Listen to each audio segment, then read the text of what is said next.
tying up another wet fly from Ray Bergman's book Trout. This is called the Calder. I think that's how it's pronounced. Anyway, I couldn't find much history on this or anything. There certainly isn't anything in the book other than the recipe, and it's mentioned. But I did a little research. There is a Calder River in northern England, and I'm suspecting that that's what this is named after or named for. Again, I don't know any history about this. If that's the case, that means that this is a very old pattern because it somewhere along the way migrated over to the U.S. But it's an interesting fly. The tail on this is tied with some white-tipped wood duck, but the recipe calls for Mandarin. I don't have any Mandarins, and in doing a little research on the pattern, many people tie it with the white-tipped wood duck. But it's got a little butt of Peacock Herl and a little topping of some Peacock Sword, which makes it kind of a very attractive little fly. So that's the Calder. I'll get busy tying.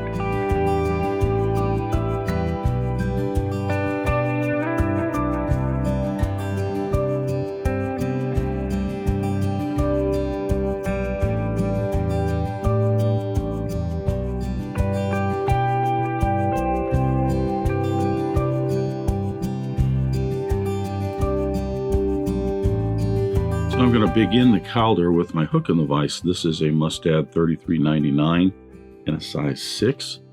I'm going to debarb the hook. I'm going to attach my thread. To begin with, I'm using this is a Danville 70 denier in white. Because the Calder has a orange floss body, I don't want to darken up the orange with a dark thread underneath it. I'm going to attach my thread about an eye length behind the eye of the hook. Advance my thread down to just about the point of the hook. There's a tail on the Calder. There is not a tip, but there is a tail. And in the original recipe, the tail was made from Mandarin. I'm going to use a white-tipped wood duck flank feather. I think it's flank feather, yeah. Because I don't have any Mandarin, and it works well enough. I'm going to trim out maybe about 12 to 15 barbs here, like that. And I'm going to try and roll this a little bit like that and fold it over. So I have the darker colors. If you look, there's lighter colors on the underside that there are on the upper side. So I just try to get those so that is distributed around there. Imagine when you're fishing, it isn't going to make that big of a difference. I'm going to tie that in right at the point of the hook, advancing my thread back to just about the barb. There is a butt on the Calder of Peacock. So I'm just taking a Peacock Herl feather here, strip that off. I'm going to tie that in. When I tie this in, I'm just going to tie that in the back here and advance my thread down 2 or 3 wraps. This gets me to the end of the body. Then I'm going to come up maybe about 4 wraps, almost to the point of the hook. This is where I'm going to wrap that in, and I'm only going to put about 3 wraps in here. I want to get each wrap right in front of the other one. This is not a big bushy collar or anything like that. You're just wanting to get a little butt of Peacock Herl. Now I'm going to trim that. I should have trimmed that tailing material. I'm going to trim this the length of the body. There is a rib, and it is a gold tinsel. I'm using a Danville silver and gold Mylar tinsel in size 16 and 18. It's a pretty straightforward wet fly. It's just got some interesting characteristics to it. The tailing material and the little butt on the back end. I'll pull that so that it's the length of the body and get 1 wrap in there. Anchor that in. As I mentioned, the body is an orange floss. I'm using a Danville 4-strand Rayon in orange.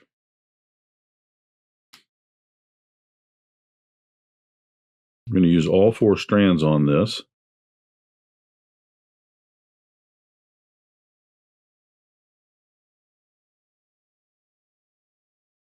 I'm going to tie this in and pull this to the left here so that it's the length of the body. And then I'm going to wrap forward and put a little wax on my thread. Just going to wrap forward in touching turns, bringing all that material together. Gives me a nice solid underbody.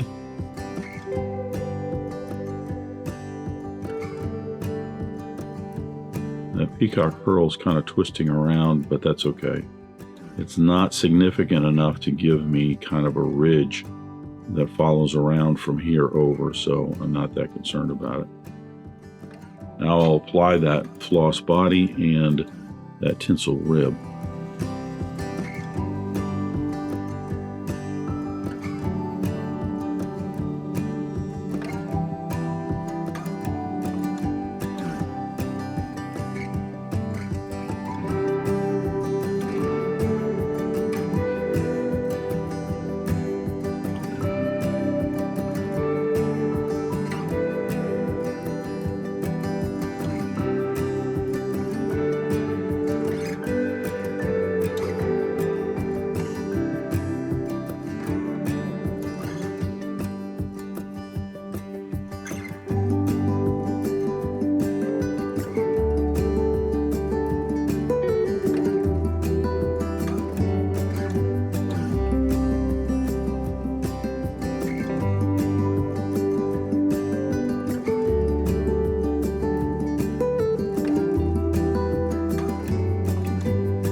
As I mentioned before, that the Calder has a rib of gold tinsel, and right now we're looking at silver.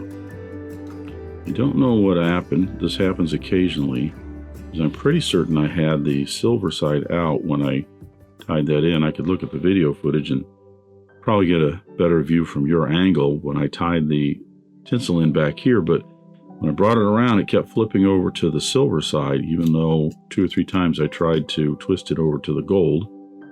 So for the sake of the video, I went ahead and put the silver in, but it should be gold. Now I'm going to attach my finishing thread. I'm using a Danville 70 denier in black. Sometimes that tinsel, most of the time it behaves, but sometimes it has a mind of its own.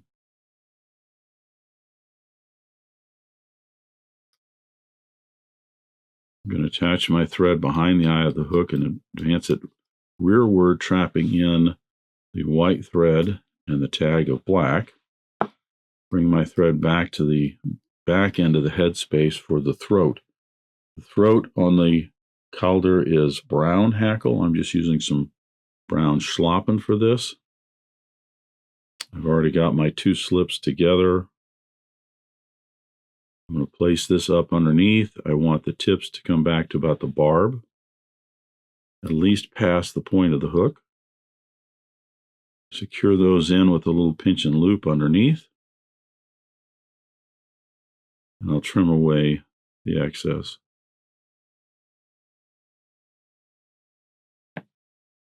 Now this fly has a simple wing from the standpoint it's just some turkey. I think it calls for a light turkey.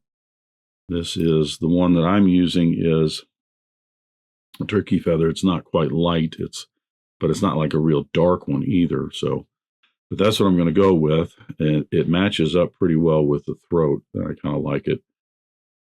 But it also has a topping of Peacock Sword, which is kind of interesting. So I've got my 2 slips for my right and my left. I've got those cut. I match this up.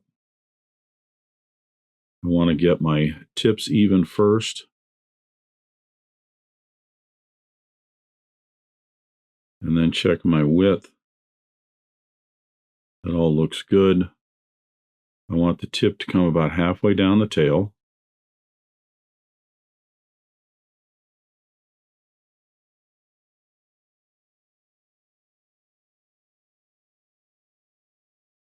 Few wraps to secure that wing in. And don't kick your bobbin around like that. Now it's wrapped in a little too far forward. And actually, I think my bobbin just went up underneath it. Yep. But it was wrapped in a little too far forward, so I'm just going to redo that.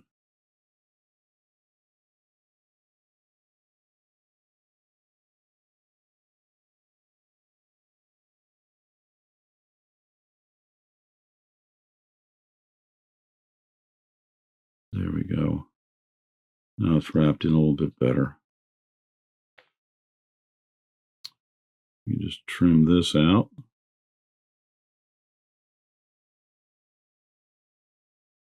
This turkey, the barbs on this turkey feather are a little bit soft. They end up, I'm going to get another slip here. They end up kind of squishing. They don't have as much body to them.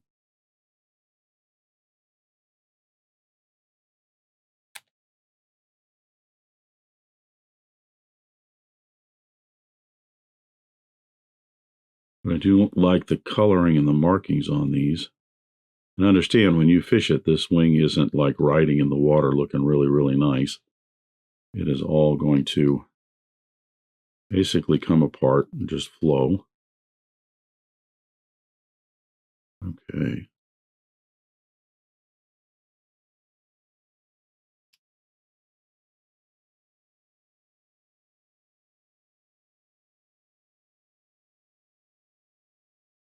There we go. Now we have it in there.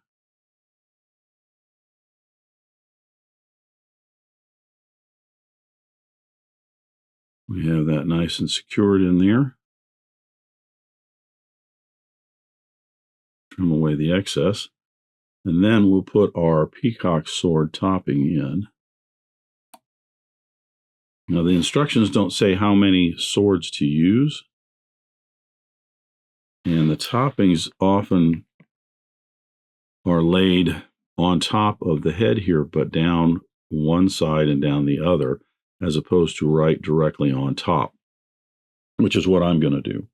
Sometimes they are directly on top, but I'm going to advance my thread rearward, a little bit more wax.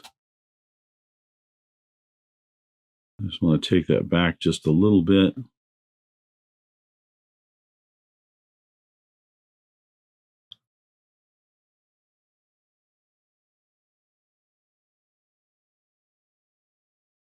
I'm going to take 2 of the barbs off of this sword.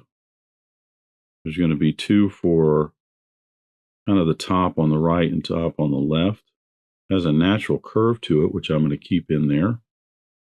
I'm just going to place that on top of the headspace, like I said, but over on this kind of the side of the wing a little bit. Again, you know, I like the look of it here this way, but in the long run, when this is being fished, all of that's just going to flow together.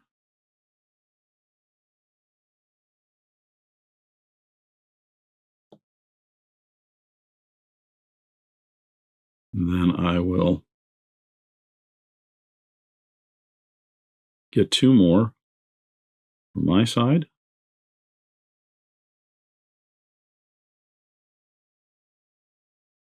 Same length.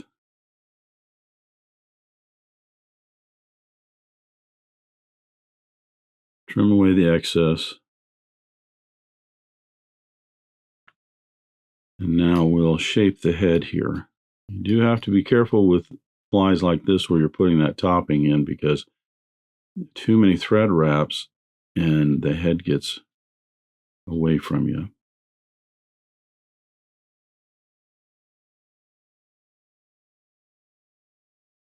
So I'll flatten my thread and put in my whip finish. And then we'll put a little head cement on this. I'll come back and put 2 coats of a clear lacquer on here, as well as a coat of a black lacquer. So a lot of times on these wet flies, because you're using that black lacquer, if you have, at least my preference is, if the head is already getting kind of large or at least the right size, but let's just say I have a little bit of a butt end of a wing or something sticking out here, or at least exposed, not sticking out, I'll leave it. I'd rather than put a few more wraps on and that head gets bigger and bigger, I'll leave it because I'm going to put the black lacquer on top of it. A little bit of head cement. This is a fly tight head cement. It is a thinner alcohol-based head cement that soaks right down into those thread wraps, sealing all of that up nice and secure. So there is the Calder. Very pretty little wet fly. Thanks for watching today. Thank you for joining me at the Vise today. I hope you learned a new pattern, at least a tip or trick here and there. If you'd like to help Dress Irons, you can like, comment, share, subscribe, all those wonderful things for the video. You can also head out to dressedirons.com where you can buy flies, tools, stickers, and merch, or you can join a growing community over on Locals at the Dressed Irons Fly Tying Guild. You can also donate to Dressed Irons if you want through the link at the bottom of the description. I thank everybody for their ongoing support, as it really does help the creation of these videos. But what's important is to remember, only fly tying. If you're not having fun, you're doing it wrong.